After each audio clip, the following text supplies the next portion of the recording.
21 Januarie. Jesus Christus is ons broeder. Hy is altyd voor ons. Ons sal nie wankel nie. Ek stel die Here altyd deur voor my. Omdat hy aan my regterhand is, sal ek nie wankel nie. Psalm 16, vers 8.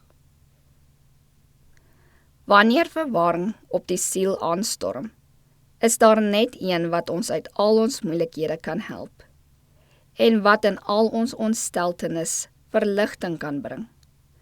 Ons moet al ons bekommernisse op Jesus werp, en onthou dat hy teenwoordig is, en ons lei om met hom gemeenskap te hou. Ons moet op God vertrou, dan is hy in swakheid ons sterkte, in onkunde ons wysheid, in tengerheid ons uitputlike kragbron. Ons kan daarvan versekerd wees, dat ons nie in die hemel hoef op te vaar om Christus na ons toe af te bring nie, of in die afgrond neer te dal om hom uit te bring nie, want hy is aan ons regterhand, en sy oog rus altyd deur op ons. Ons moet gedurig trag om te besef dat die Here baie na aan ons is, om ons raadsman en gids te wees. Dit is die enigste manier waarop ons vertroue in God kan stel. Ons moet die gemoed leer en oplei, sodat ons 'n verstandige geloof en 'n begrypende vriendskap met Jesus kan hê.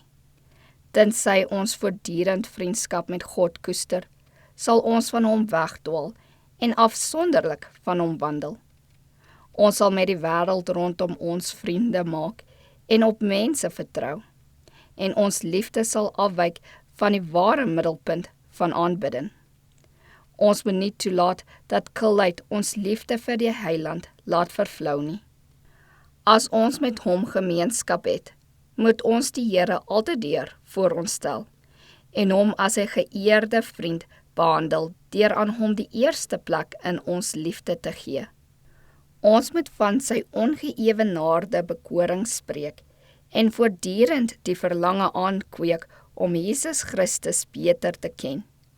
Dan sal sy gees die oorheersende krag in ons lewe en ons karakter wees. As mense Christus ooit aan hulle regterhand nodig gehad het, dan is dit nou. Ons het die bewerker van ons saligheid voortdurend aan ons sy nodig.